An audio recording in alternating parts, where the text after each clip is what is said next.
Hi everyone. So I spent exactly 0 time on designing of this, so I could focus on the actual performance. Actually, Gemini Pro decided that it got me, and it suggested to beautify this, my favorite font, by the way, and my favorite colors for the presentation.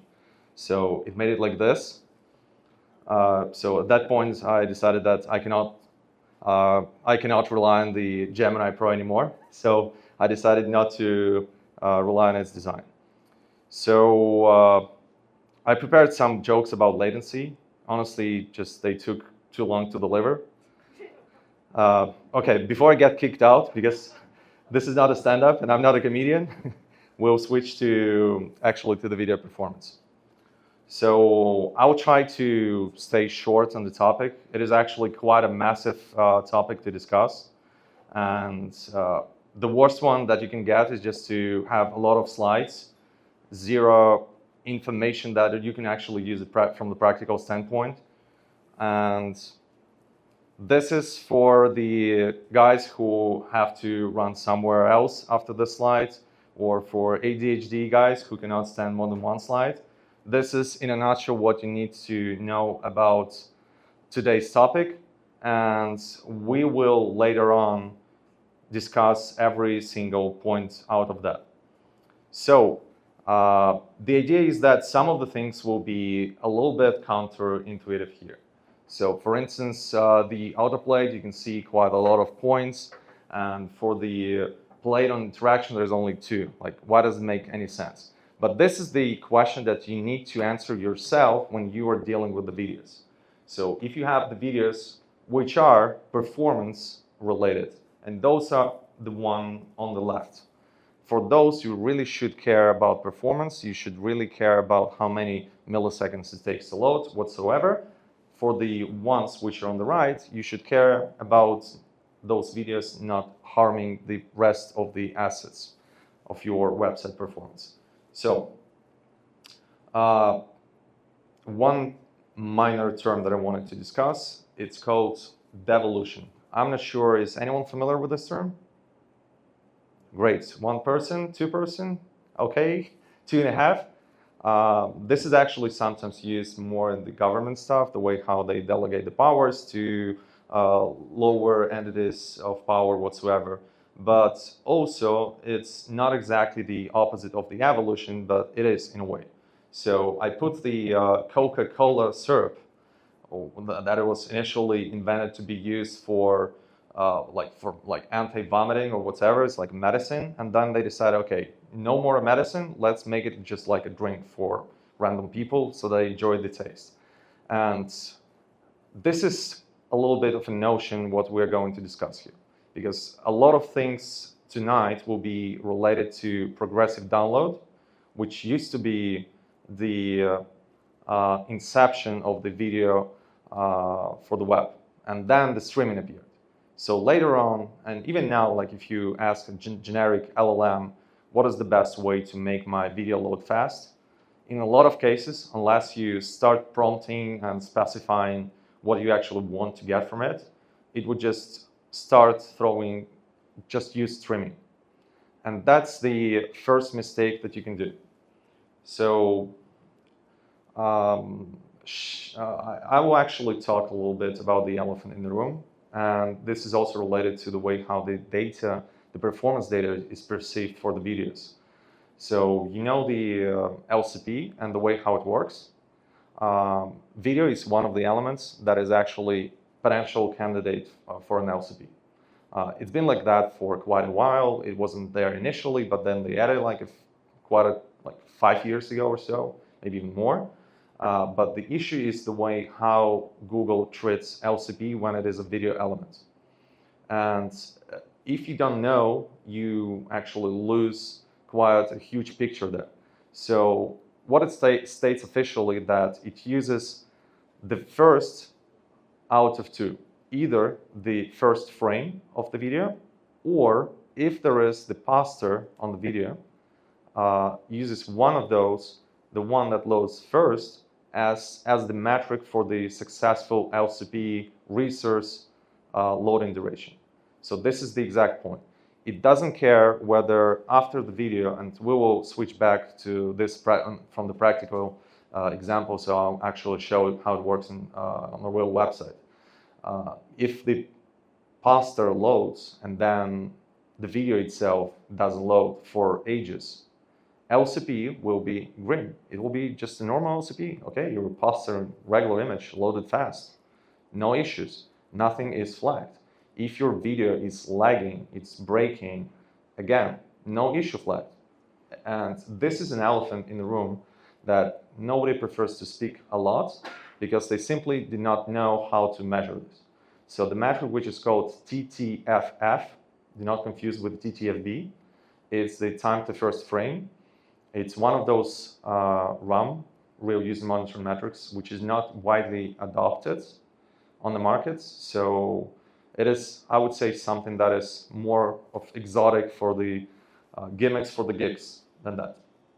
So this is HTTP Archive. By the way, I highly recommend you guys to attend the next meeting with Paul. So HTTP Archive is amazing. These are the stats from the Web Almanac for 2025. Yeah. So this is the page weight.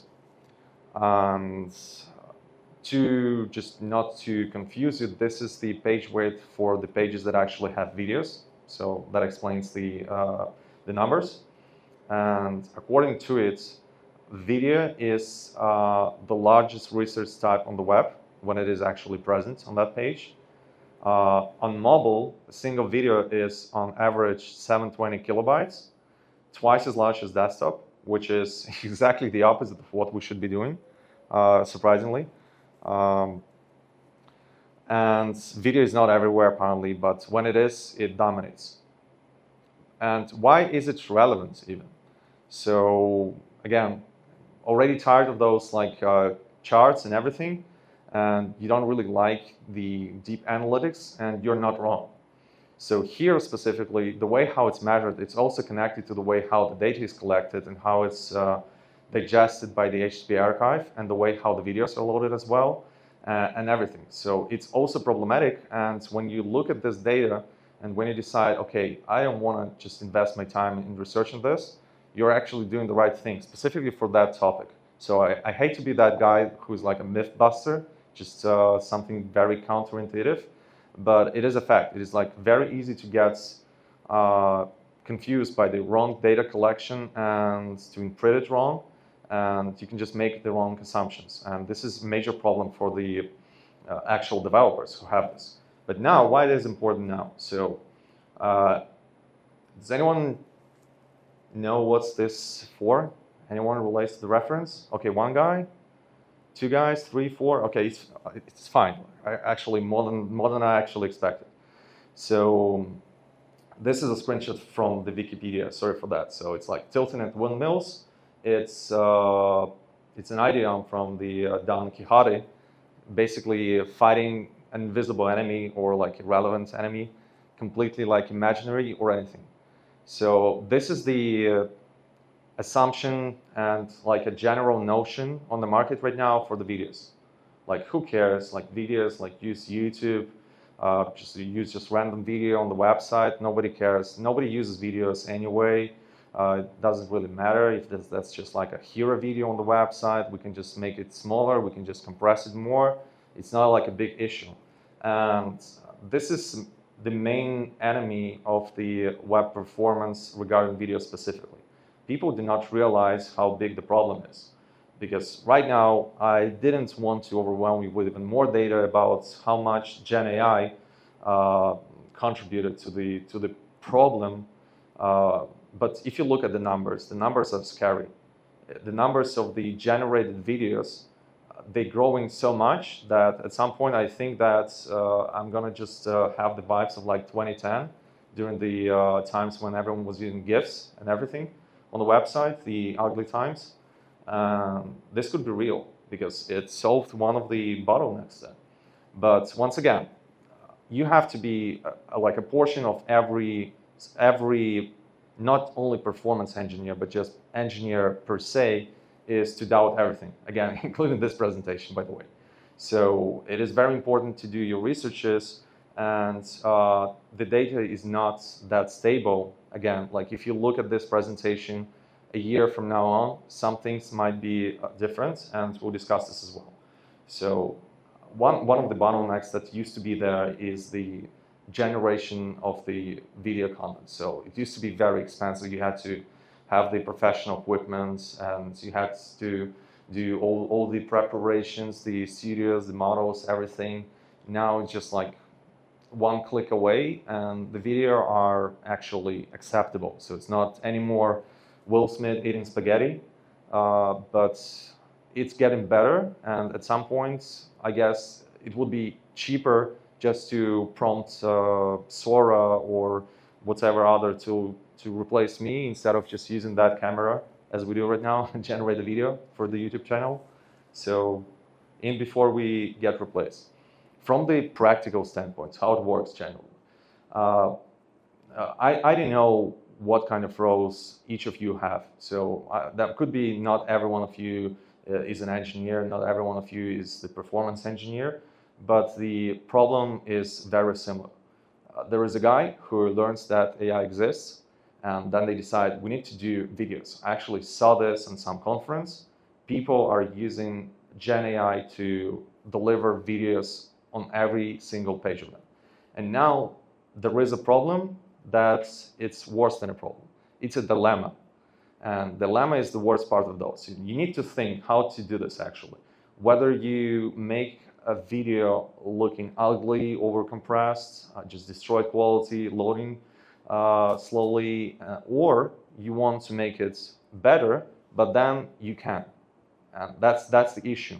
So after that, people are pretty much divided into two types, actually three types. I'm going to explain this. When you have this kind of issue, you either don't know or you don't care. And I hope at some point you don't become the one who doesn't know and doesn't care. Because this is a completely super sophisticated topic. And in the end of the day, your process will be something like this. You do research, you do debug, then you research, because what you debug actually doesn't connect to what was actually said before. You do debug again, you get frustrated, repeat. That's the average process for performance engineer per se, but overall with videos, it gets nasty at all. So 2 words about compression for the video specifically. Just one slide for you just to have the general idea. So basically there are only 2 frames that are out there for the videos. It's like the main frame that imagine a video as just a sequence of images. So one image stores everything, like full image. Then there is the second type of frames, P frames. It's one of those frames which is only storing the data that is moving, so only the changes. And then there's the third one that stores the data looking both into the past and into the future. So it's like a mix of those two. And we're not going to just slow down here, just not to overwhelm you. And so, yeah, AI actually hallucinated and added my prompt there to the left top part of the image, but it kind of gave it away. So this is Henry Ford, and what he said is that if you always do what you've always done, you always get what you have always got. Hate to do this, Henry Ford exposed. This is wrong, specifically for our industry. In our case, annoyingly is lazy load for the videos, not there. Lazy load for the images, already there. Lazy load for the images on Safari 5 years ago, not there. Preload for the videos, not there for the Chrome, but working in a broken manner, I would say. So not there yet. But if you implement this now, maybe in 1 year, it's going to be a best practice. So annoying as hell. AV1 not working on Microsoft Edge, although Microsoft Edge was one of the first big adopters of Chromium family of the browser engines. Unfortunately, I forgot to put the screenshot. This is the screenshot of the pain that we have in this industry. It was back in the days when Stack Overflow was a big thing. So it was like I don't know, 2019, something like this, we made a post on Stack Overflow that there is some issues with the AV1. So there is a video format that Chromium family, Microsoft Edge included, is expected to successfully playback. And the browser itself knows that it supports, and it chooses this format out of the list of the suggested formats itself. And then it fails to play and just shows the blank screen. So we were like, what are we doing wrong? At first, we decided to ask on Stack Overflow. So one of the employees actually made a question. What happened next? Like, we didn't get an answer. Like, AV1 was not a big thing back then. Like half a year from that point, an official Microsoft employee actually responded with the thing, oh, actually, I tested this. Yeah, it doesn't work. So we read this answer. We put this into whatever is like Microsoft Reports portal where you can report bugs. So guess what? It took them 5 years to fix this issue. For 5 years, AV1 did not work in Microsoft Edge, and ultimately blocking all the users and all the developers from using AV1 as just a list of the formats in the source child element of the video element. Annoying as hell, but this is something that you have to deal with. And again, officially, by the specification of the browser, it is expected to work there. And they just built the custom build of Chromium, explicitly eradicating the decoder of AV1 for whatever reason. We still do not know up to date what happened there. But this is one of those annoying parts. And I wanted just to, unfortunately, I forgot the slides. The pain point is that every year, like roughly at the same dates in Stack Overflow, we were just doing an update post. One of the employees was like, still, the issue still remains. Like every year, year after year. Yeah, happens. So one of the things that I wanted to discuss specifically for the videos which are not supposed to be autoplayed, for the videos which are supposed to be just put on the website and it's just a clickable video.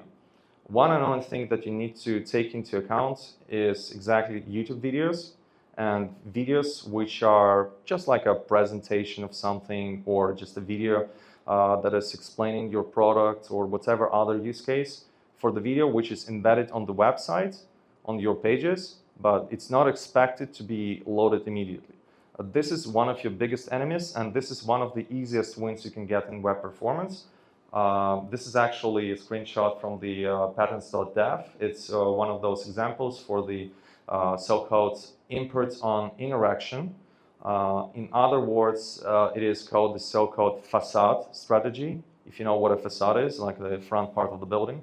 Another fancy French word here in this presentation. Sorry for that, but that's what they called it. And this is basically a way to defer and delay the load. Let's say in this case, it is a YouTube video that loads quite a lot of JavaScript. And what's more important, it's not just the bloat of network. It's also the JavaScript that gets executed that destroys your main thread.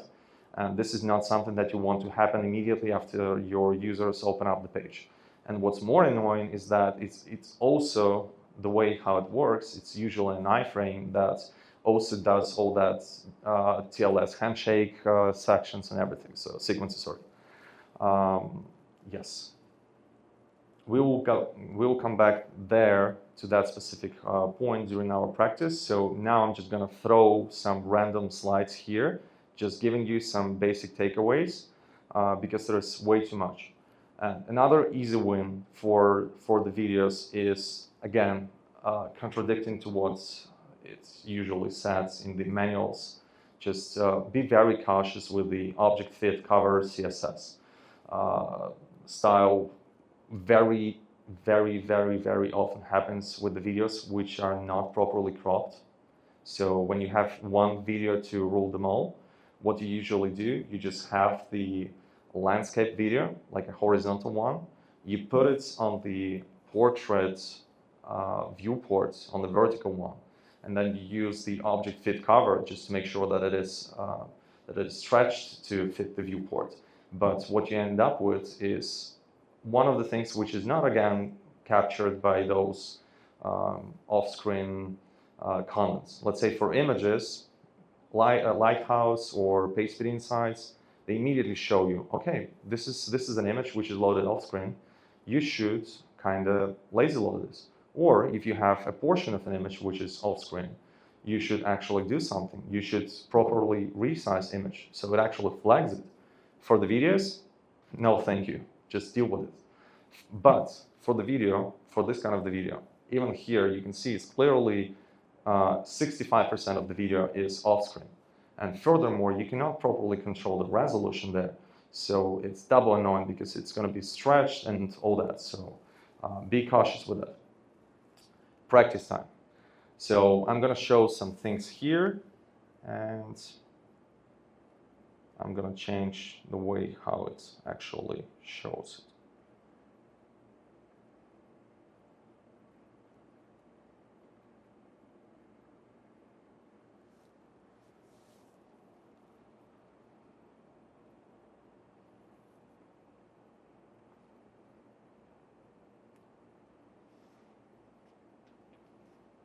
Okay, mirror for cam link 4K. It's the one, right? Yeah. Okay, perfect. So I collected some of the things that I wanted to share here, and I'm gonna zoom in a little bit so you can see this. This is one of the classic examples of the progressive download videos, and there is nothing special about this. So let's pretend that I just write the code with my hands and not with the prompts.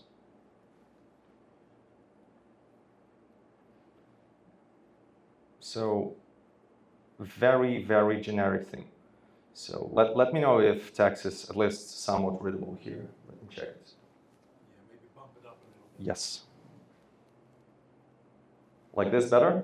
Well, scroll to the right. No, it's fine. We don't need the other part. So we only need this video part. So this is the general way how to inject the video. So good old school style. Just the video in SRC, no child elements, no nothing. Just autoplay, muted, blazing line, loop, and the pause. So very, very conservative. So just to remind you what some of the attributes mean, why they're there actually. So blazing line is the attribute for the Apple devices because without it, it will not autoplay. Without muted, it will not also autoplay. So all the videos have to get either muted or have no audio track at all in the file. But then there is a catch. Even if you don't have the audio track, but the browser wasn't aware of this, it will still not play this. So it will be needed to be manually triggered. And then there is a parser, which is also not necessarily needed for your specific cases. So you don't need a parser if you expect a video which is, let's say, a part of the interface rather than a part of the website page. So pretty standard, right? So nothing here. And here's the actual behavior of it. So what happens here? If you can see this, I'm going to just zoom in a little bit. The first thing that loads here is the actual parser. So as you can see, just like it takes whatever time, you just we have here the first request. So all good, right? Then the second thing that loads, this is Cloudflare. The second thing that loads is the actual video. So according to this specific thing, you can see that the video started loading later than the actual parser. The natural question is whether you can affect this or you can fix it anyhow. The answer is no, you cannot. So welcome to the annoying things of the website performance optimization. You cannot, because the preload doesn't work.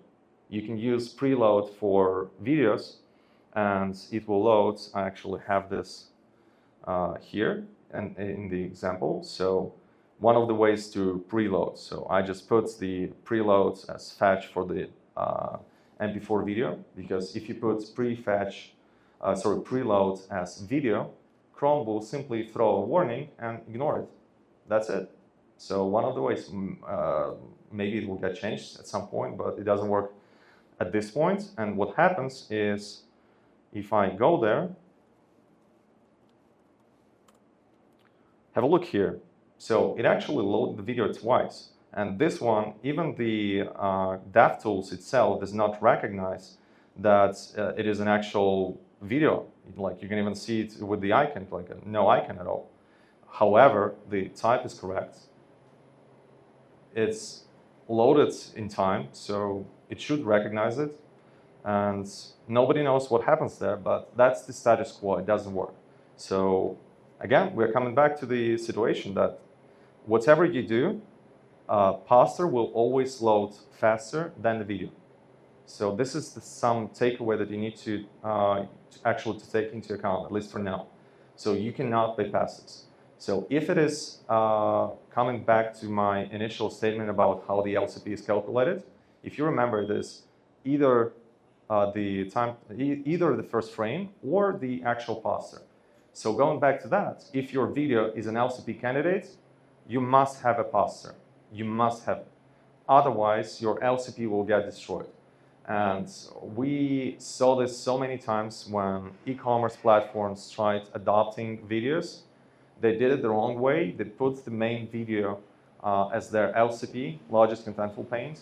And this is the most important metric for them specifically, because they do not really know how to measure the rest of the metrics, and they don't really care, and it's fine. But the problem is that it takes so much of the actual LCP noise there that they're like, okay, we give up. We don't use videos anymore. Let's do this like not the LCP. Let's do this like the third, fourth element whatsoever. So with that, we can actually do nothing. However, wanted to show the next one. So this specifically, by the way, everything that we see here from all those links specifically, thanks to Cloudflare, it's so delivered by Cloudflare. So one of those, and the video itself is Cloudflare. It's a cat eating spaghetti. I don't know if you got the reference. Anyone got the reference? Why the cat is eating spaghetti? No? Yeah, so it's that Will Smith video with AI slope. Anyway, the idea is that this is like the regular thing.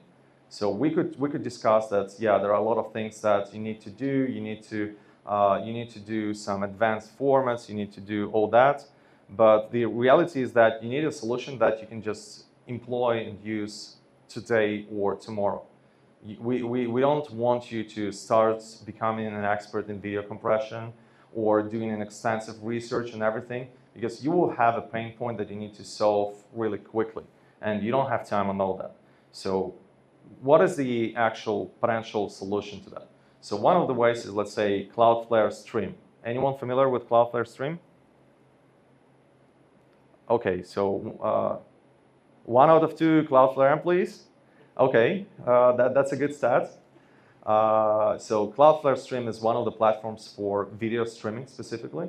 So just to remind you, there are like 2 types of delivering videos on the web.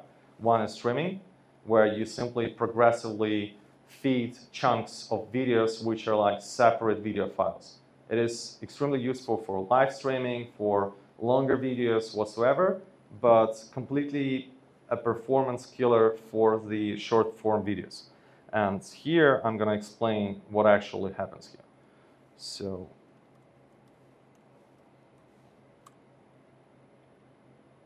I think you can actually even see it visually. So this is one of the random things. So I refresh, and you can clearly see that this house, although just a few frames, it lags for a few seconds. So what actually happens there? So let's actually jump into the DevTools and have a look what happens there from the network tab. Doing the refresh. Oh my God! And you can already see the amount of requests which are out there, and all that kind of thing. So what happens here from the perspective of the performance? So first thing that happens is that you need to load this iframe. So this iframe is basically a page inside your page. So everything that happens there needs to be calculated. Yeah, Cloudflare is blazing fast. But here, for instance, we don't see if I refresh it with a hard refresh and I just flash the DNS and TLS, you'll also have here additionally all that's added milliseconds as well. So it could easily go up to 100 milliseconds because, well, DNS and TLS handshakes, they take time, even with quick protocol and everything. But even there, after you load this iframe, have a look here, like injected JS, some SDK, heuristics, my favorite word, by the way. If you don't know how it works, just say heuristics, and that's good enough. So that's the problem. Have a look. Was it me? Okay, thank you. So all the scripts and all that, and only after a certain amount of time, it starts actually doing a lot of requests towards the actual chunks of the file. This is not what you want to do. And is it Cloudflare's fault? Is it like a bad product or bad design? No, it's a fault of somebody who uses streaming for short form videos that are critical with the performance. You're not expected to use streaming for short form videos. Even, yes? Yeah, this is streaming. As you can see here, unlike the previous page where we saw just like one video file and that's it. Here it is a video streaming, so you can see those MP4 files like segment 1, segment 2. Sometimes it loads more than one. It cancels some requests. It does a lot of noise in terms of content negotiation between the streaming service and the actual client, in this case, like a Chrome browser, whatever else. So this is quite annoying because this is something that will destroy your performance. It will destroy not only the performance of your specific page, it will also destroy the guys who are responsible for the core vitals. Why? Because the LCP candidates could be only image elements, some text, and video elements. iframe is not one of them. iframe cannot be an LCP. So if your team wants to use this kind of thing, they cannot. So what do they do next? The logical idea, why use iframes? Let's just inject the scripts directly on the page. And this is exactly what they get. They get a lot of new scripts, like 0.5 megabyte of scripts, which are running at the same time with the rest of the critical scripts on your page. And now they need to compete with each other who actually gets the glorious time in the main thread that only just executes one at a time. So you cannot afford this, unfortunately. So I will just stop here for some questions because I think I've just did a lot of information here with the practical showcase, and we'll continue after that. So do we have any kind of questions? Sorry, folks, let me grab the mic. I will just... No, I actually have a different mic. And I'm sorry to derailing it right here because you did not expect questions at this stage, but I think that it is important it's fine. that we make a small break. Do you know how Cloudflare compares to Mux? What do you mean exactly? Like, is Mux fundamentally the same? Do they have different offerings? This is probably, I'm not a part of Cloudflare, by the way, so this is more of the business questions, I would say. I would say that, again, like, and I'm not going to advertise our own solution here with patents and everything, but what I would like to say is that in terms of performance, pretty much, unless it is like a very sophisticated solution with some like super compression, whatever, which is not needed for 99% of the cases for the general applications, they're almost all the same. So you will not get advanced formats out there in most of the cases. So Cloudflare doesn't do this. Like most of those cloud suppliers, they don't do anything at all. Like AWS doesn't have progressive download compression at all. For instance, Akamai has a basic one, Cloudflare has a basic one, but it's good enough. What you care at this point is that, yes, the file size matters a lot, but the beauty of progression download is that when it loads, let's go back to one of those videos. So let me check which one is the bigger one. So let's go to the adaptive video. Adaptive. So this one, for instance, you can see that it is quite a huge video, right? 14 megabytes. And now look at the trick. I'm gonna refresh the page. Hard refresh. Do you see the trick? It constantly changes the amount of kilobytes that it loads. The chunk is different. But it takes a lot of time to load, right? But have a look how fast the video actually loads. It doesn't need the entire file to be loaded in order to start rendering the video. So in your case, compression per se, let's say once technology is superior, yes, on the big scale, if you are a mega enterprise, if you're counting those bytes and everything, it's gonna matter. In terms of the general application, it's basically micro optimization. Yeah, you will win those additional 50 milliseconds. But when you have an elephant in the room that costs 500 milliseconds, you should start from the easiest ones. So this exact presentation and keynote is supposed to give you the practical examples on how to solve things in an easy way. So I'll go back to the initial slides in the end of the presentation, and we'll also decide the other opportunities that could be done there just for science reasons. But other than that, you need like 5 simple actions, and it will be better than 95% of the internet already. We have another question. Yes. Yeah. So in regards to the use of AV1 in particular, is part of the reason is browser incompatibility or just browser issues part of the reason why AV1 adoption has been so mediocre over the last few years? Because frankly, at this point, I thought that most web video content would be AV1 encoded. For the most part, still H.264. On a slightly related note, I assume the codec has no influence on all of those scripts fighting for main thread time. Like that's not, it wouldn't be a remedy you can use for that anyway. You would actually need to, go back to the drawing board and fix the problem and just AV1 it and reduce the file size and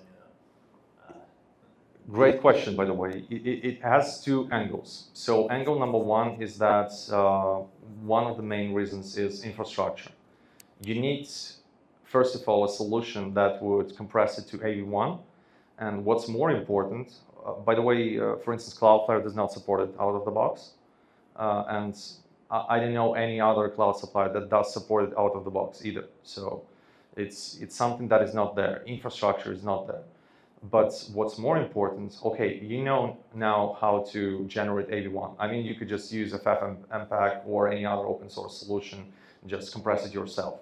But what happens next is, how do you actually control whether it's delivered to the right browser?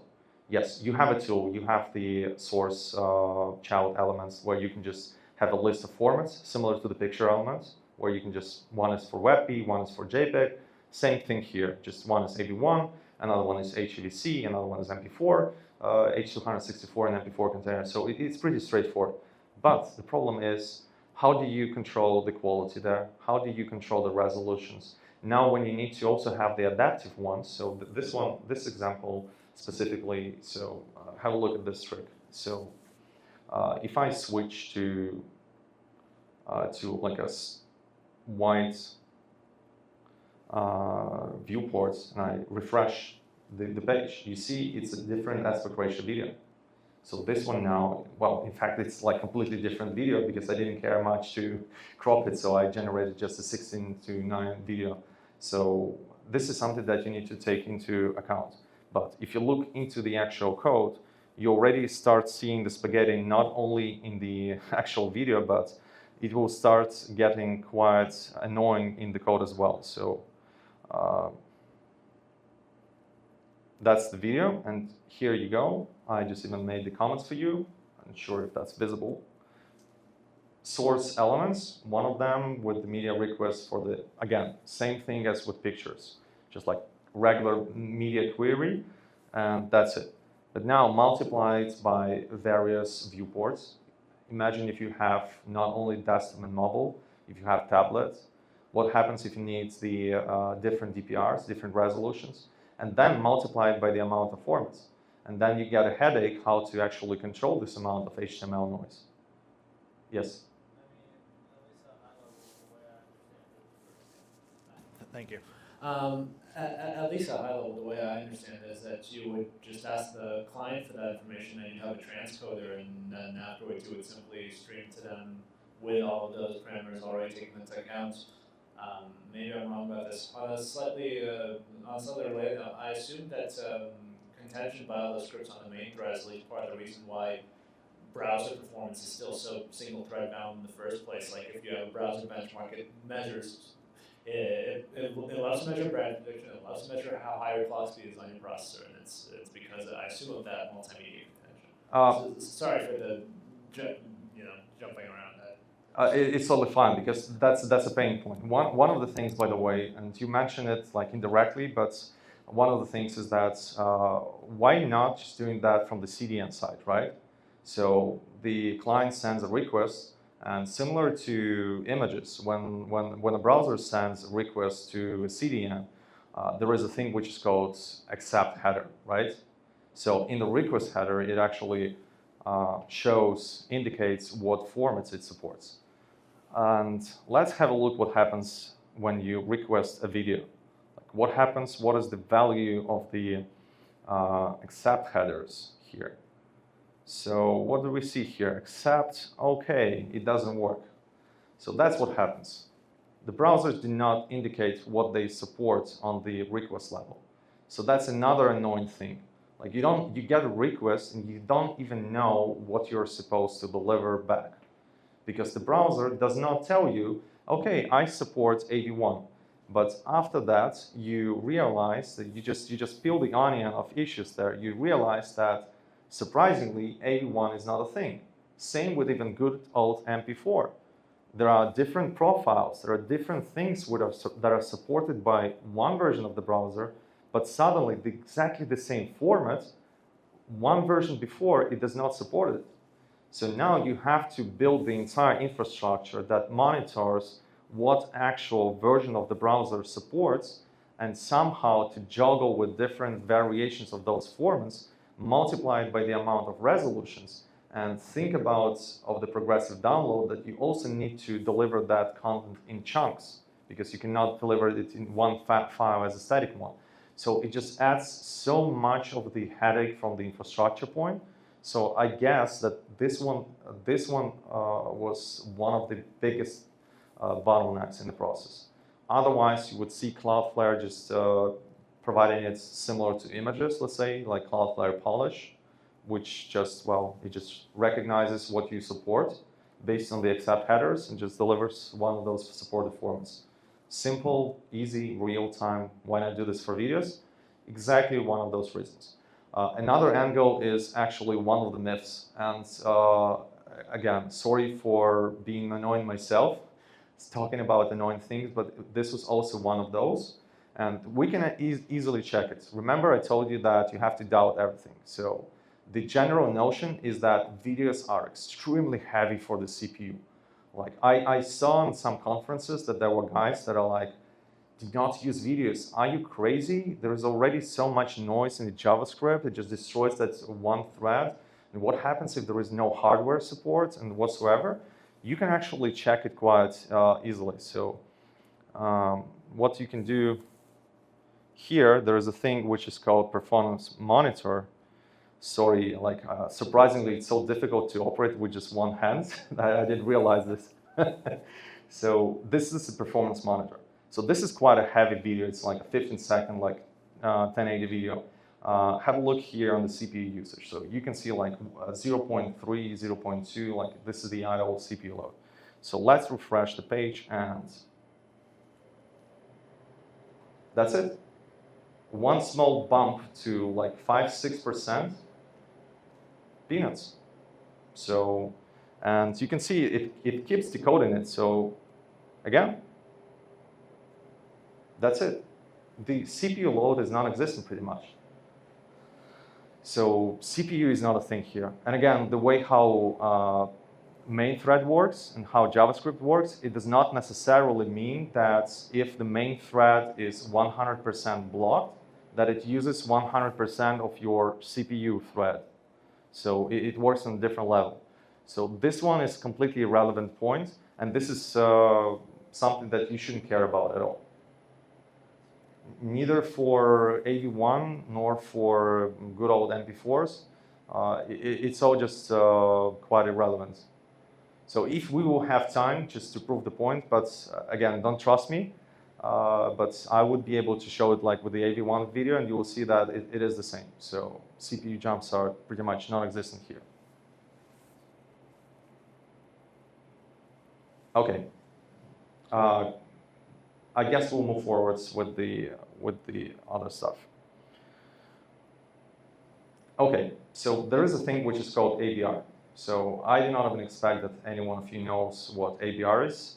ABR is the adaptive bitrate. So when you're looking at the, let's say, YouTube video, you know when you have like a bad connection, it just randomly switches to, let's say, 240p or like 360p to some low resolution. This is exactly the adaptive bitrate. So it tries to evaluate your connection, and it tries to adapt the actual amount of data, the resolution of the file, to whatever environment you actually have in terms of connection. And the problem is that, again, it is a usual solution for the streaming platforms, where you have time to evaluate the connection, where you can just have a look, okay, this guy's internet is terrible, so let's just degrade the resolution to something lower. And if it gets better, we can just play it back to Full HD or 4K. So we have all the time on the planet. Reality is, when you load those videos on the website, you don't have this. You don't have this time. You don't have this info. You have nothing. And if somebody is sophisticated enough to know what client hints are, anyone knows what client hints are? Okay, good one. So for those who don't know, client hints is a way to let the browser, it is controlled by the specific headers on the page level, it lets the browser to actually send additional headers with the requests to indicate something additional. So one of the things that you can put there is, let's say, like a complete full version of the browser, or complete information about the viewports, like exact viewport width, or DPR. DPR is device pixel ratio, is the like logical and physical pixels ratio. And one of the things that is there is the connection type. And again, it's so annoying that it doesn't give anything useful. So they implemented this feature, and guess how many companies actually use this like on a production level? 0, because it's completely useless. Like, it gets the inaccurate info, it doesn't give much, and what's more important, you have nothing to do with this info. Okay, you know that your website visitor has a terrible internet. So what's the plan? Let's deliver a video that is completely destroyed so that they don't even understand that there's a video there? Well, what's the plan? So it's not an option. And once again, in order to adopt that technology, you need to build the entire infrastructure on the backend again. And that's not what we're looking at. Okay, things that are worth exploring, and those are very important. Those are advanced things. And as I wrote here, is those things that you will probably won't have. So this is just for the reference. So adaptive video formats is one of them. Yes, if you can do this, if you can just make it real with your infrastructure, it's a good one. Just using the advanced formats like AV1 is already a huge win, because the file size is going to be smaller. It has just like better visual quality, so just way more stable. It's like a next-gen solution, so it's a good one. Adaptive resizing and client hints. Again, if you can make it, cool. If you cannot, at least use what I showed you with the source, and just like 2 different crops, one for mobile, one for desktop, it is going to be enough. Advanced compression, forget about this. So it is so difficult that you will not even want to discuss this. Binary data and chunk manipulations with edge computing. Okay, that sounds scary already. So again, like edge computing, not going to happen for you. And cache hit miss ratio control. This is probably the only thing that you can realistically just make it happen. So with things like Cloudflare, you can actually do this. So you can make sure that you don't cause cache misses massively, because the cache miss for the video is not the same as the cache miss for other static assets, because if it happens for the video, that is, let's say 50 megabytes. Imagine the edge point of presence of the CDN needs to reach out to your origin and download that 15 megabyte file, or more. It could be 50 megabytes, 60 megabytes or more. And now think of it. If your origin is not sophisticated enough and not scalable enough to provide the competitive speed of the download, and you cannot properly pipe it to CDN like Cloudflare, that entire delay is going to happen to the real users. So if you do not control this, if you do not set up proper cache TTL for those, it is going to destroy it. So I will go back to one of those slides here, just to repeat them, because we didn't properly discuss them earlier. So one easy win for the videos. You need to decide whether it is a video that is expected to be played immediately, or you can actually delay it. This is something that saves you 99% of the headache and just strategically gives you the advantage in terms of web performance overall. For the autoplay are videos that are pretty much the same as just GIFs, like treated like an image. And in fact, using an image instead of it, because there's animated AVIF, which is exactly AV1, just in image format. It exactly means, AVIF means AV1 image format. You can use that as well. It's supported by Safari, supported by Chrome's browser, so you can use it. Just think about this. So one thing, keep videos short. You don't need like a 1-minute video to be autoplayed. Those videos, especially AI-generated videos, actually educated the market a little bit, because all those AI-generated videos are either 6 or 10 or 15 seconds. So there are 3 standards, and they're all good because this is pretty much the market standard. 60 seconds is completely unreasonable. You don't want to do the progressive download of the video. You don't want to even just use it on the website. Just stream those kind of videos. And 30 seconds is pretty much the borderline. Second point is, as we discussed just now, use the source child elements with media queries for the video elements. Because in most of the cases, if that's a full width video, you will need a different one for the mobile devices and for the desktop. Again, huge savings, easy win. Third one, use CDN with at least a generic video compression and byte range support. Cloudflare, good enough. So it solves that thing, supports range, byte range, and some good latency, like one of the best latencies in the world. So just use that. You need a CDN for the video delivery. Fourth one is use progressive download, not streaming. Whatever ChatGPT tells you, Claude, it's not worth it. It adds the additional interactions with the client server, so it cannot do just one request, any of the protocols. So keep that in mind. And in your cases, if a person who uses your website has terrible latency, maybe even like a proper internet, but just terrible latency, every additional request, because they do not happen in parallel, they're happening one by one, just adds up to the real user experience. Use native HTML video player. You don't need to use this. It's so redundant to use the custom JavaScript-based players, especially if those are the ones that rely on downloading a third-party resource. Just don't use it. You don't need it at all. So it's just completely redundant. You don't need to control anything with those players. Everything that you need is already there in native HTML players. So it's almost the same as jQuery at the moment. So you simply don't need that. And they're also extremely heavy. Use videos with no sound. It will simply not work otherwise. So it's pointless to have it unless you need a video with sound there so that you can just enable the sound at some point. Otherwise, you can just throw it away. Also, just an additional point of saving. And for the pastors, use the first frame of the video as a pastor. Again, it happens quite a lot that people put a pastor let's say like a YouTube video, you know, where the poster could be whatever, but the actual content that starts rendering is something different. Here it is important because you don't want, and again, nobody tracks those metrics.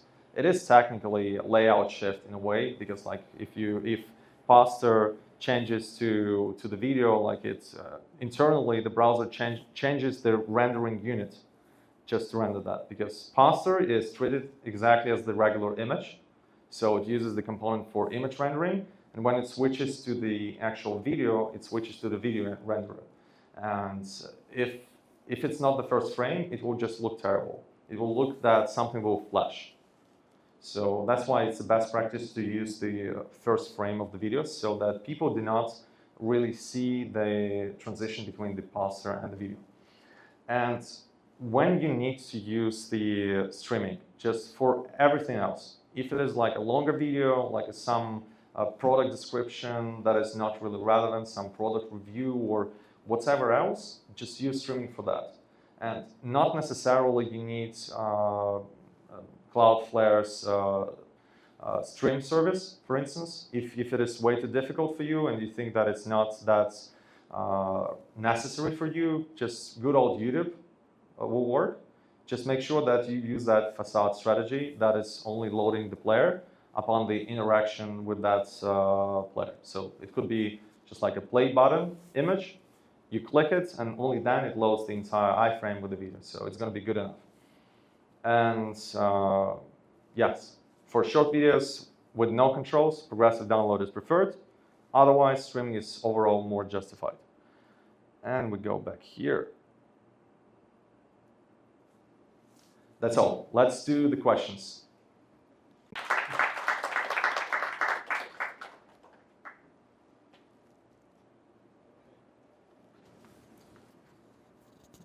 Hi.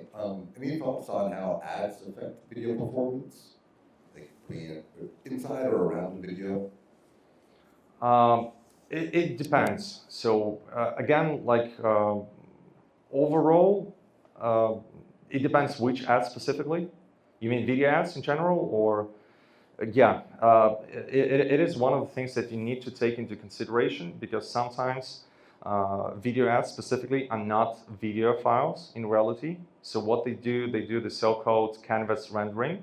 So when there is a canvas element in the HTML and they actually decode a video with a third-party library, so they do this for the conversion rates, because in case if video is not played back, by the way, this is something that, as you notice, the presentation is already quite huge, so I missed a lot of things that I would like to discuss, but still, one of the things is that videos do not always autoplay.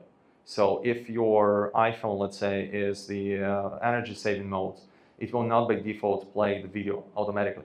So it will have this play button that you need to click in order to well, and you can imagine how impactful it is for the video ads that they cannot just play back. So they use those workarounds. Sometimes they don't care to check whether it is an actual energy saving or not. They just do it for everyone. And this can destroy the performance of the entire page as well, just because this kind of thing can destroy your CPU, because they decode it with a third-party JavaScript library instead of like software or hardware decoder, and they render each image separately, each frame as an image in Canvas. So good luck with the performance of that. So in this case, if you are a lucky guy who has this kind of ad platforms, it is going to destroy the performance. Yeah, and all the animations, the frame request time is going to get increased, because the browser will skip the frames because it will not manage to render it in time. So this is terrible. Otherwise, as we discussed here, your device can easily handle multiple videos, including like full screen videos, and it will not even just melt even one single core of your CPU. So it's fine. Put aside these situations when you have like a proper GPU and you have a hardware decoding. This is like, I don't know, like under 1% loads on the units. I should just clarify in regards to my previous question that I was just thinking more so that not so much the video decode. Video decode's cheap, it's like the scripts themselves with Thrasher CPU. But actually, in regards to, and you mentioned earlier at the very beginning that the average mobile video file is larger than a desktop one. And I'm just trying to ponder why this could even be, and the only thing I can think of is maybe that if you're sending like very high resolution stuff to mobile devices in particular, perhaps you're getting the entire mobile display as your canvas somehow like asking the client, and then you're not doing that for desktop. I'm just wondering how the situation even happens. And for that matter, what can be done to prevent it, because you definitely do not need very high resolution videos on mobile unless the client specifically requests, I suppose, like on YouTube, but you know, YouTube is the obvious case where that might be false. So yeah. I don't think it's the case, and one of the things that I mentioned as well is that you shouldn't trust and blindly trust the data that you see there. One of the things why it could be collected wrong, and this is a good question, by the way, to Paul on the next meetup of this community, because it's going to be discussed exactly about the HTTP archive. So one of the things is that are the 206 response codes and the requests, how it works. So here, my browser decided that it can load, because the video is quite short, that it doesn't need multiple requests in order to load the video. Sometimes it divides, and especially if the server properly supports it, the byte range, the video will get divided into chunks. And here's the funny part. Browsers do not have the public algorithm described on how exactly the browser decides that amount of bytes that it wants to request from the server. So it can request the entire file from byte 0 to the last byte, or it can request a half of the file, or it can request 3/3 of the file. And this entire thing, it is heuristics. Again, my favorite word. The browser itself decides what's the chunk size. And the worse the connection, the more the browser wants to buffer. So here, if you go to the, one of the cool things here, if you go to the, there is a thing that you need to actually enable it yourself. It's not there by default, so you need to actually go here, 3 dots, and in more tools, there is a thing which is called media here, so it's not there by default, just hint for you, but it's there. If I refresh the page, you will see here that there is a thing which is called events. So this is the internal thing of the browser, and you can see that one of the name is that K buffering state chain. And in the state, it says buffering have enough. Whatever it means, maybe like the browser simply gave up, I got enough, like stop melting my CPU, whatever.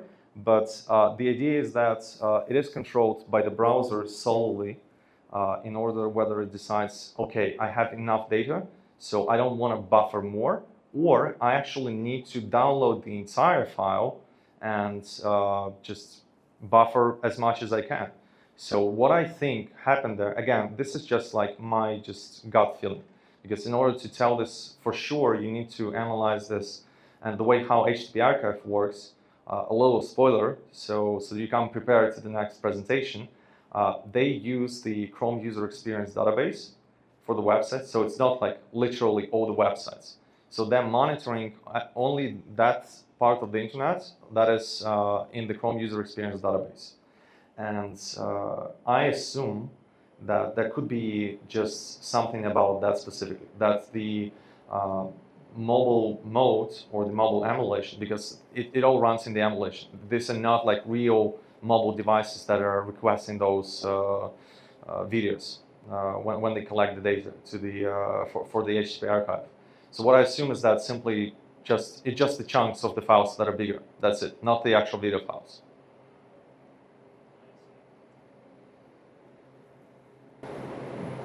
Hey, I have a question about the recommendation for including a poster of the first frame of the video. I'm just trying to understand the rationale for that. If the image you're fetching contains the same information as the video that you're fetching from the first frame, wouldn't that be adding more data in order to get the content displayed to the user, or is there a particular reason why it's important to have the poster also present? Yes, and it is a very logical question, because it doesn't make sense. Like, why would you want to load the image if you have a short video that is like, I don't know, sometimes you may have like a 200 kilobytes video. Why not load that video like immediately? And the answer is exactly the reason how it works, as we discussed earlier in the presentation, that you cannot force to load the video in a manner that you can force to load the image. So I put intentionally in one of those examples, I guess was a hosted video file. I put the poster there, hosted video. And if I go to the network, you can see that, refresh, you can see that the screenshots, the first frame, it always gets loaded first, and there is always a certain delay, even if that's exactly like the smallest file. This HTML has nothing. It only has one video element, and even in that one video element, it took what is it, like 187 milliseconds start, and here it's 171. So it took browser 20 milliseconds just to read one line of HTML and to figure out that they actually need the video right now. And with poster, you can preload it. You can put the preloads of the poster, and the browser will know that at some point I need to render this, so you can preload this. With video, you cannot. You simply cannot control this. And we're talking about here like 20 milliseconds, right? It's nothing. But this is a very isolated example. Think of a situation when you have like 100 assets there, scripts, everything is blocking it. The video as well is not there because the browser needs to see the video in the viewport before it actually requests the video. Think if your video is controlled by some lazy load script and you cannot preload this. So when you preload the video, the browser is like, okay, I preload the video, but then it cannot reuse it. I don't know why. Maybe it will get fixed at some point, but it's like many years and it's not fixed. And if you put the, let's say here in the preload example, so not as fetch, but like as video, this is how it's supposed to work. And I go to preload. Here you go. Unsupported as value. And that's it. And it doesn't do anything. So it will not even download the video. So you don't even see it here in the list. Completely ignored it. I have a quick follow-up to that. So this is not just the question of the metric LCP being faster, but also user experience as well. Or is it just the metric we're talking about? It's both. I would say that in most of the cases, from the business perspective, the business stakeholders care more about the actual metric. They care more about this because for them, LCP is the objective, subjective parameter that you need to actually take care of. So I would say it's like 70% for the metric, 30% for the user experience. I was just going to add on the poster question, which I know we're harping on. You might have video that starts at white or starts at black, right? And then it fades in, and you have your title screen fade in. And the title screen doesn't come in for 3 or 4 seconds. So you might want the poster to be the title screen that has the name of the video on it, for example, and not a black or white. It depends. Right. It depends. There might be other reasons other than performance. One could argue that in this case you actually do that layout shift. Like something appears, then it just immediately changes to something else. So it actually, but it's more of the UX question.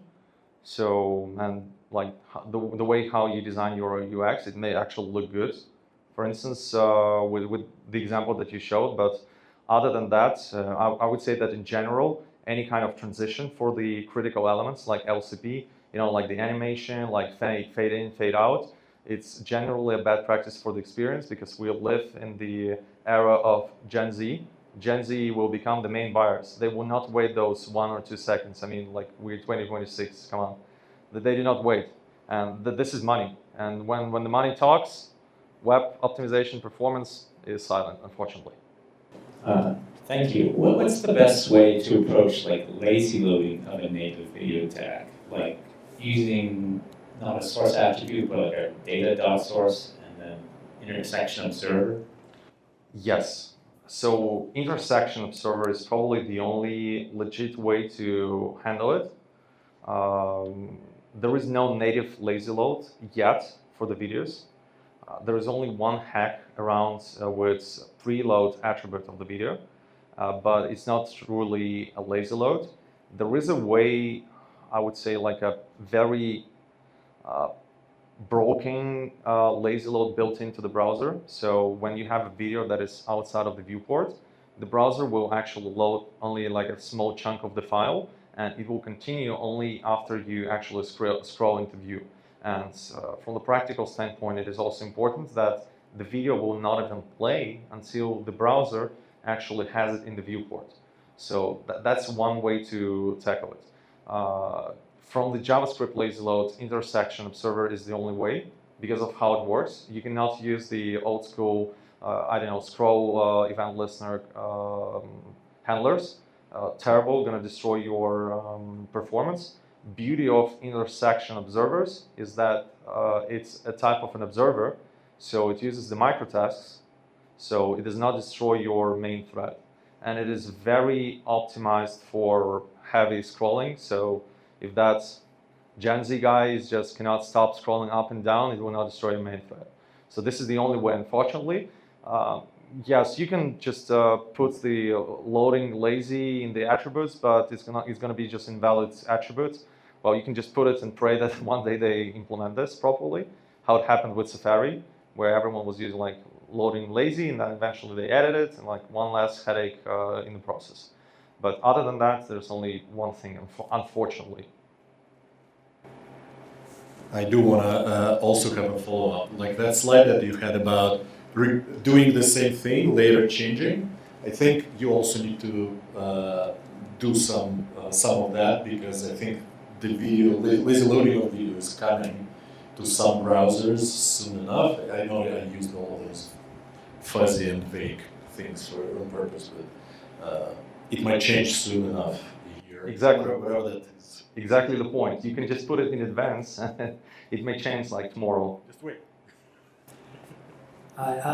Question about an MP4 versus streaming. As you say, that you're including HLS, like the M3 UA files, that's what you mean by streaming. Mm-hmm. My coworkers have been pushing to use those versus the MP4 files.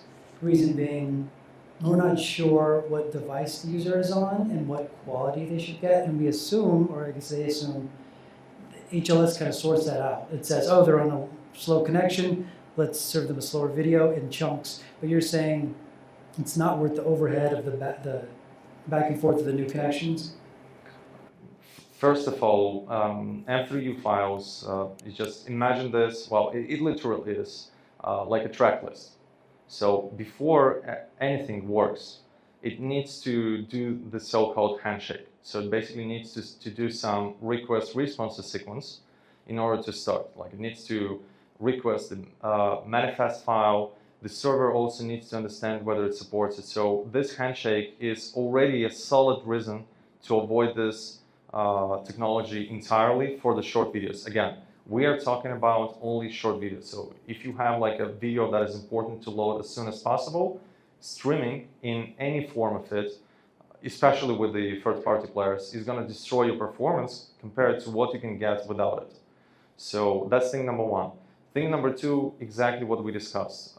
The evaluation of the speed. First of all, you cannot properly evaluate this. Not even browser itself reliably knows what's happening there. The browser cannot distinguish whether it's slow because something else is being downloaded, or like the guy is watching Netflix at the same time, or it's just like a poor connection. And the user themselves may not know because, like, okay, I'm in Subway. Now I'm with a perfect connection. So this one is not stable at all. And again, what's the use case? Okay, you know that your user has a slow internet. What you're gonna do? You're gonna use just like destroy quality? Why deliver video then at all? So it's not a question of a compromise. It's just like a misuse of the technology that is supposed to be used for longer videos. I think now we know answer why ads are always in a good quality. I wanted to share and ask, and I have theory to test. Long time ago, when I was developing like slider for images, there was a hack to preload images by just making requests. So browser can cache the response, and then when you actually like get into the viewport, it will be already cached.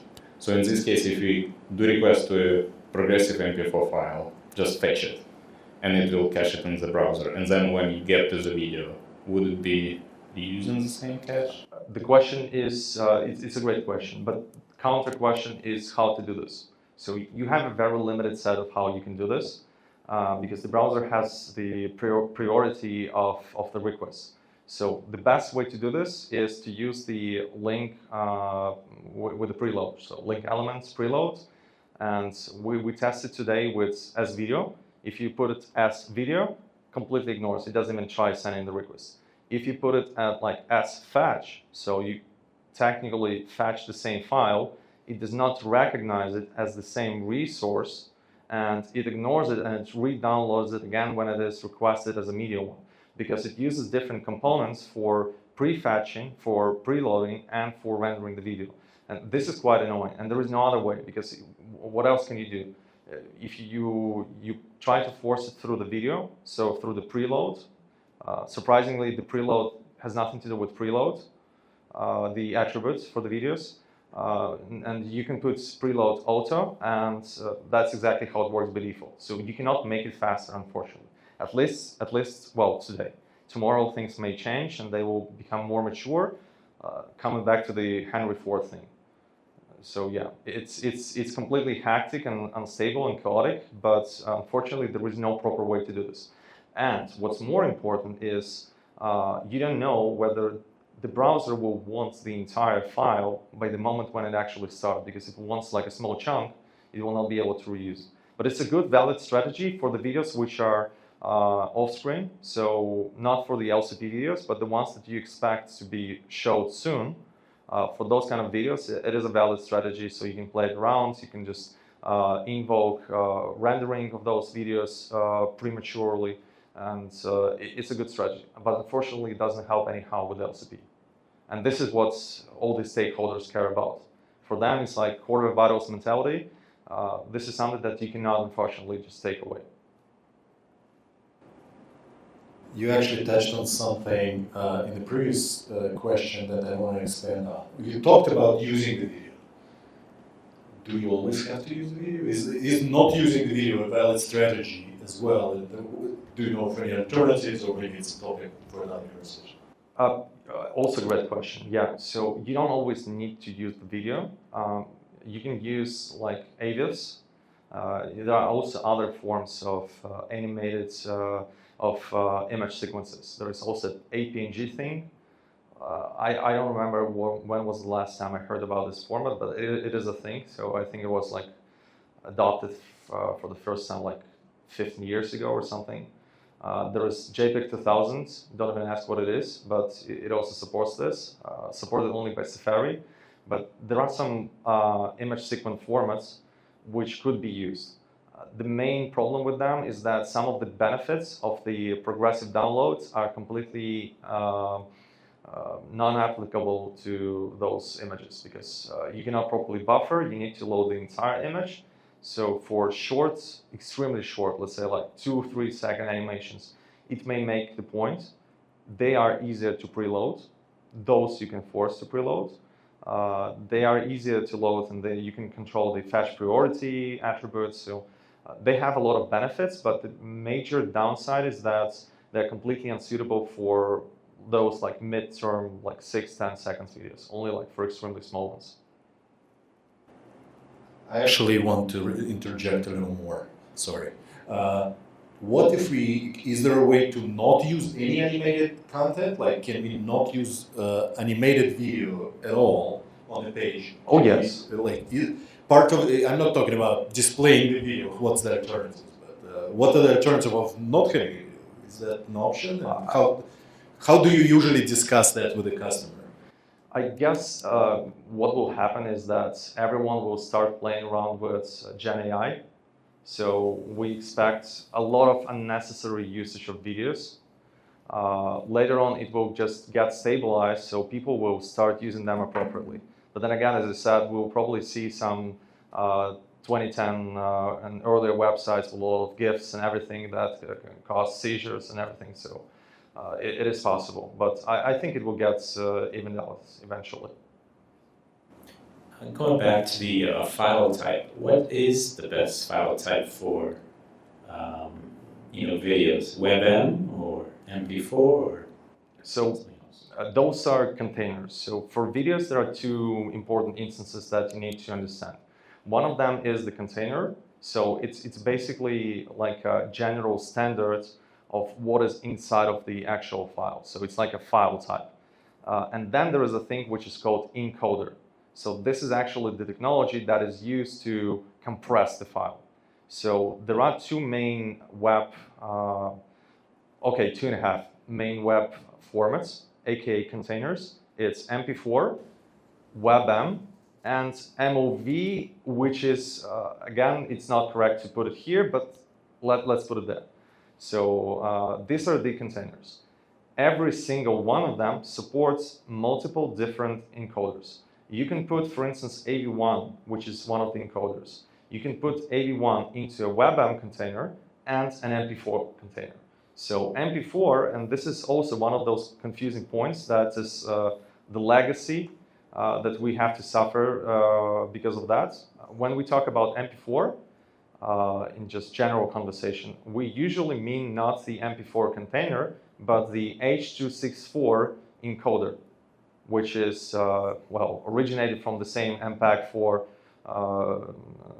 solution. So it was only one codec in one format, but it causes confusion. So, but usually it's out of four main video formats, video codecs, VP9 and VP family in general, and AV1 is usually delivered in WebM format, and H.264, which is also known as AVC, and Advanced Video Codec, whatever it means, and HEVC, which is H.265, are usually delivered in MP4 format. So that's one of the reasons why I didn't put this slide, because it already caused a headache for me to just try and explain this. But yeah, so there is no better one. So both of them are almost equal. There are some minor differences there. The main thing is the actual codec that is inside of the file. And for the codec, AV1 is the best one at the moment. I was actually going to expand on that. I actually appreciate the discussion on containers, because I myself forgot that previous mention there was quite a warm-up for me.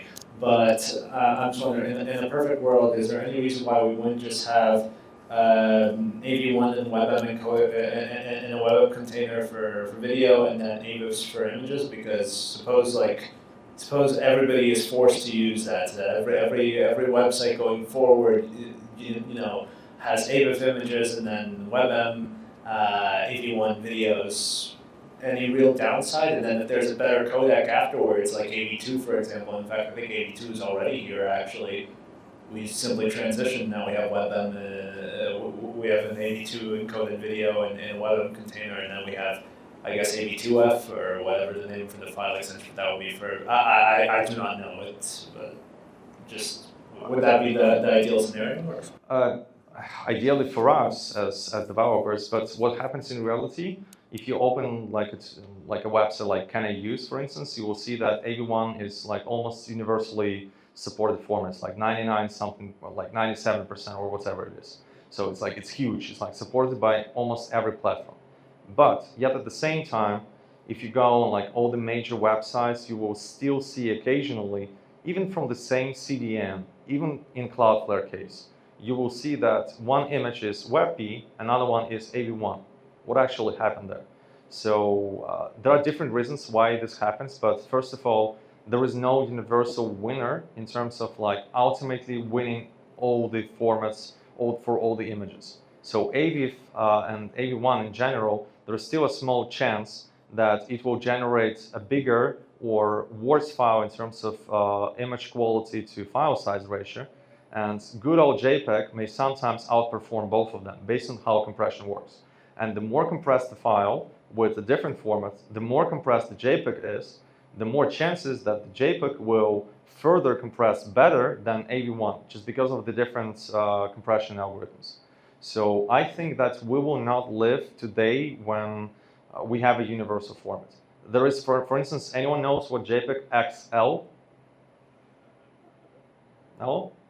So that was supposed to be an AVIF killer, and it is already supported by some browsers. It actually got released after AVIF. So AVIF was, I think, released for Chrome like 2019. JPEG XL was released like 2 years ago or something for Chrome.